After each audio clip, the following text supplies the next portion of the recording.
Welcome to Penrose Learning, where we make understanding easy.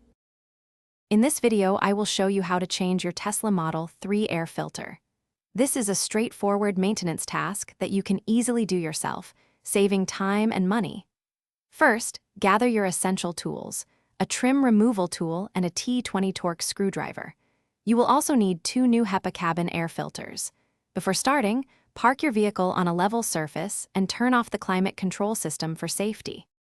Now, let's access the filter compartment.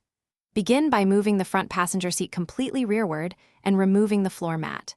Next, use your trim removal tool to carefully pry open the passenger footwell panel. You will find 2 electrical connectors for the footwell light and speaker. Gently disconnect these. Finally, locate and remove the single T20 Torx screw that secures the cabin filter cover, then set the cover aside. With the cover removed, you're ready to access the old filters. Gently pull out the upper and lower cabin air filters using their tabs. Take a moment to clean any accumulated dust or debris inside the filter housing.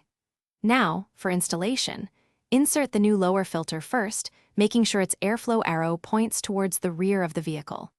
Then, insert the new upper filter, ensuring its arrow also points rearward. You're almost done. Reinstall the cabin filter cover, securing it with the single T20 Torx screw. Next, reconnect the 2 electrical connectors to the footwell panel, ensuring they click firmly into place. Carefully snap the passenger footwell panel back into its original position. Finally, turn on your Tesla's climate control system to verify proper airflow and ensure everything is functioning correctly. Enjoy your fresh cabin air.